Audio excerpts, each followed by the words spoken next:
Okay, but the art concept is even better than what I just explained about the house, because the houses can be easily evaluated. You already know, okay, this is a $200,000 house. It's appraised for 200,000. But same concept. We bought a piece of art for $200,000. Um, we sell $5,100 tickets to buy a share of the art. So you're not raffling the art away. You're only selling a share of that. So you sell each share for $100 a share.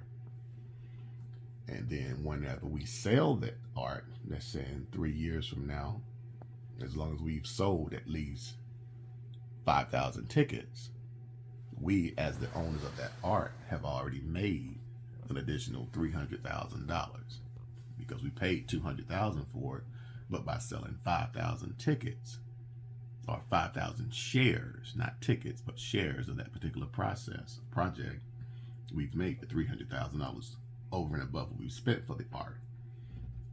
All right, but now we got 5,000 shareholders. So when we go to sell that art in 3 years, everybody wins a piece of the upspring. So let's just say we bought it for 200. In 3 years, we think we can sell it for 300 or 400. So double. Let's just make it easy. We'll sell it for double. So it's now worth $400,000. So each person who bought one of those shares will basically double their money. So if they spend $100 on a share, in 2 years from now when we sell it, they're going to double their money.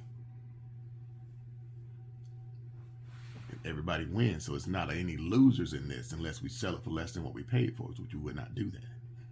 And then we also have the art insured for the initial $200,000 purchase, but then it goes up every year. We increase our insurance allotment every year, so that we're thinking that the art is going to be worth $400,000 in 3 years or 2 years, to make sure that we have enough insurance to cover that price as well.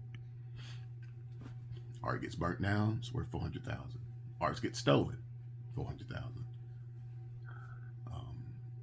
Or we just actually sell it for $400,000. That's still pretty simple because we're not accounting for the quote unquote the auctions house fee. Let's say they charge 20%.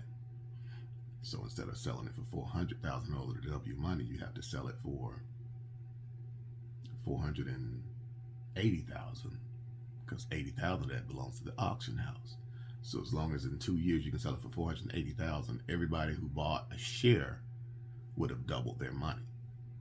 And this way everybody wins.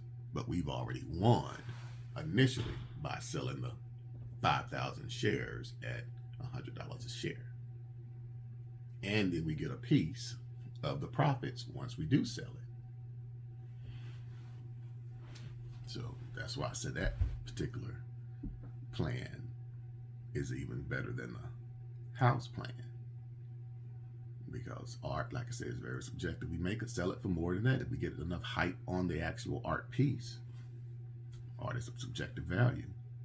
You know, real estate is a more finite, objective kind of value that hey, this house is worth $100,000 and the house next door for $100,000 and one's across the street for $100,000. Art, it's in the eye of the beholder. So if you can make it worth $500,000 as opposed to $400,000, somebody might give it to you. You know. Anyway, that's how I was thinking about that.